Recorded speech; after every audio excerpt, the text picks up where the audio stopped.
Everyone, welcome to today's video. Welcome to the Gamey Daddy channel. Thank you so much for tuning in. So there are a lot of concerns right now in the gaming community and regarding Ubisoft games. For those of you who follow my channel, I try my best to extensively cover a lot of what Ubisoft is doing. I usually try to focus on their business model because I feel like it helps me understand things from a highly general concept. So right now, a lot of talk is going on around the Far Cry 6 game. I've seen some comments, some concerns. In fact, some people have even gone as far as to dismiss it. Some have said, it's another trash Ubisoft game that is just a generic open world game and there's lack of creativity. And some of these concerns are valid if you actually break them down. They say so you have a conversation and sit down with somebody. The comment section is not a place to be able to draw huge sweeping conclusions from. Now, yes, you can get an idea, a vague idea, and see pretty much what people are thinking, but it doesn't necessarily give you the full load of what's on their mind. But at least, even from the comments that people would make, you can kind of draw from where these comments are coming from because we've seen them on the internet. So over the course of this video, I'll try my best to kind of talk about, these comments in terms of lack of creativity, another generic, just rehashed open world game that Ubisoft has made. Now, first things first, you have to understand something. In order for you to get a very good idea as to what it takes to actually bring a game like this to the market, I think you'd have to immerse yourself in listening to developers, watching interviews, and just trying to see exactly what it is that they do in their process. Now, if you go through the Game Developer Conference archives, you're going to see a lot of video game developers, level designers, environment, designers, creative directors who have done talks on specific games. And Far Cry is one of the games where you're going to see a lot of videos and you're going to be able to discern and kind of decipher from them how much work goes into them. Now, one of them that is more recent is a Game Developer Conference that was actually done about building the world of Far Cry 5. Now, I have said this many times. I wasn't a fan of Far Cry 5, but when I watched that video, I said to myself, I give a huge salute to the developers who take their time to develop these games. It took them over 2 years to figure out how to develop the world for Far Cry 5. They had to develop a world in the Northern American hemisphere and kind of also take into account a lot of the things that you would see in North America. So what you're going to see is, even if you move to a place like, Montana, you're going to see big, huge open patches, but you also are going to deal with kind of a merger with a lot of civilized structures, roads, cable lines, electrical lines, all of these things, which had actually caused them a whole bunch of stuff. And they had to also work with the artists to also come together and say, okay, this is the reality that we can bring for you. If you want, mountain lions and bears, you can't have this. So you have to make a decision. So over the course of about 2 years, they finally came to a point where they thought that they had the open world down and they were able to bring that game to the community. Now, if you even go back and say a world like Far Cry 4, which was done in somewhere that is like the Himalayas, you would have to take into account all of the different logistics and all the different things that it takes to bring a world like that.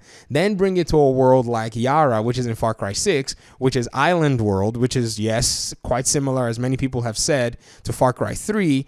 I'm sure you can see how much work that they have to do to make these games unique and also make these games fit with the overall vision and also all of the elements that are involved in bringing the game together, like art, mechanics, development, design, programming, and all of the others.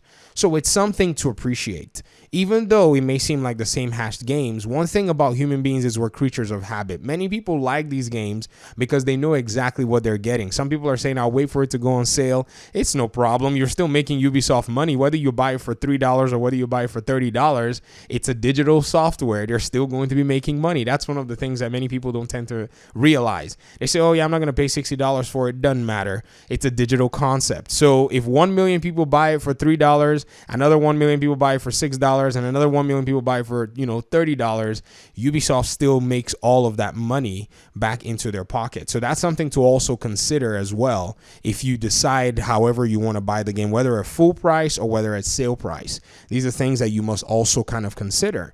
Now, when it comes to, say, people talking about creativity and, maybe changing up the formula, you also have to understand that fans, we are the ones who condition developers on formula changes. If you want to see how fans reacted to a formula change, go back to 2017 or so. I think it was 2017 or 2016, I can't remember, when Assassin's Creed Origins came out. Remember, they had just tweaked that formula that they were using before and went to a somewhat Witcher-style much more open world, bigger geographical area formula.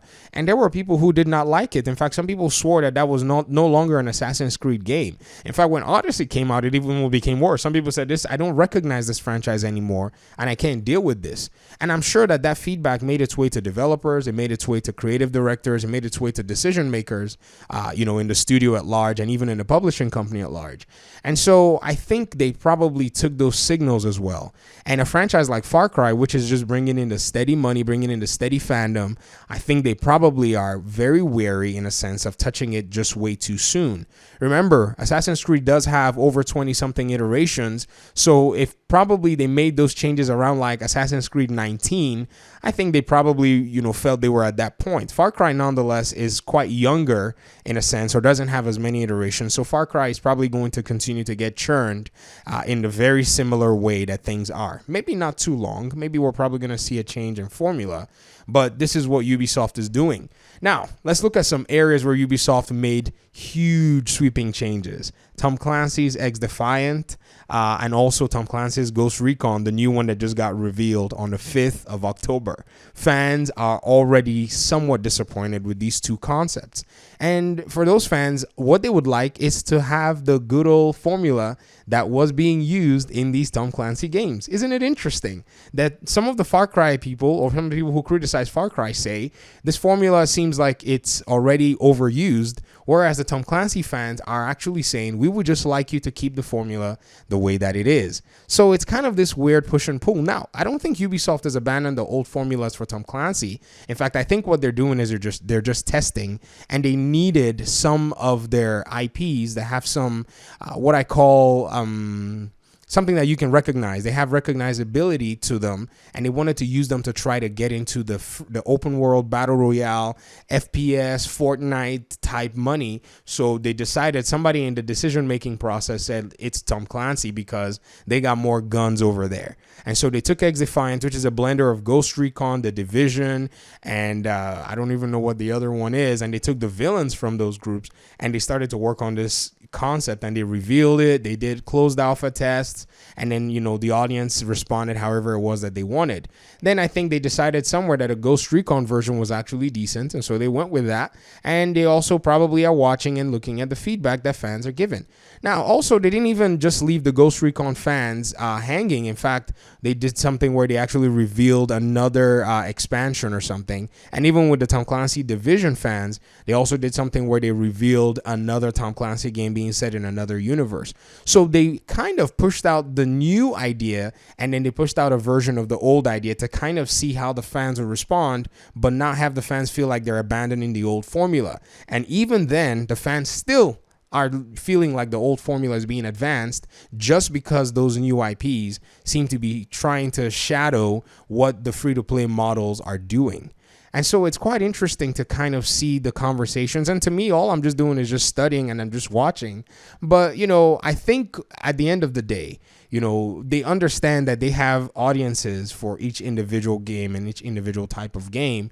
And being a studio that has a very huge catalog, bigger than many other studios, I think they have, in my opinion anyways, if they stay focused, this is if they stay focused, if they decide they want to chase this money, I think they're going to be in for a really rude awakening.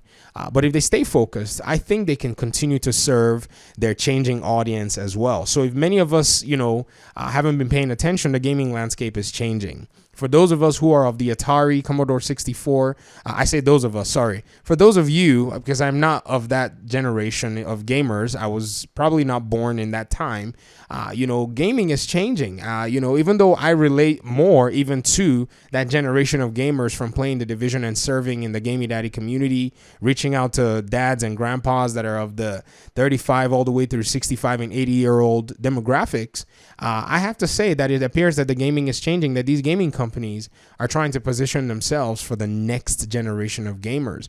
And the games that the next generation of gamers like is not like the games that we like. We like this idea that was actually built from, back in the day. I think that's what it is that we're missing.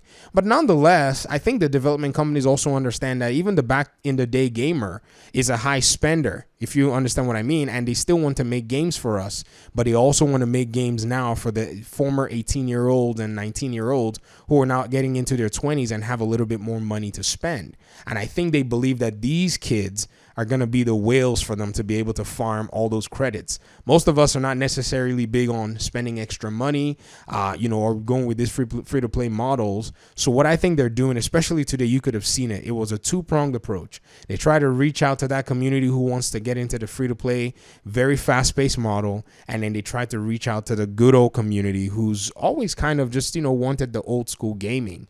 And with Far Cry, I think what you're getting is that good old type of gaming model where I don't think a lot's going to change. In fact, wouldn't you hate it if they took a Far Cry game and cheapened it into some free-to-play, everybody jump in here type model? Don't you think you would be appalled, or don't you think you'd be disgusted?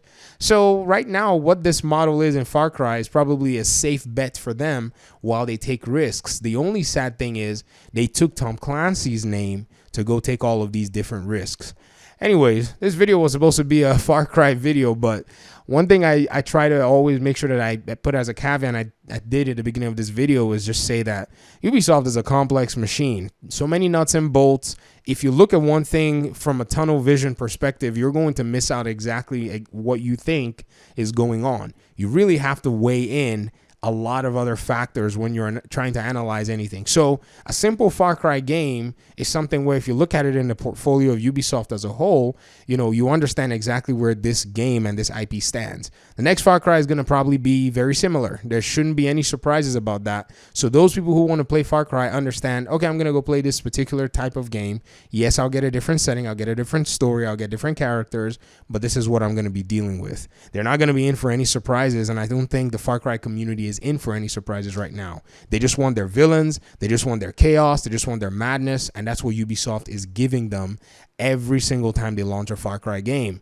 On the other hand, the Assassin's Creed formula seems to be trying to find a new rhythm in itself. It is doing okay. It did fine in its first two iterations. Its third iteration, it's up for debate, and then now the Ghost Recon community, and the Tom Clancy community as a whole, we don't even know where we stand right now. So I would say you Far Cry people are the lucky ones. So maybe enjoy that for a little bit, and perhaps, Ubisoft will probably take note from those who are playing Far Cry and see that people are responding to the old formulas and continue to iterate them in their other games.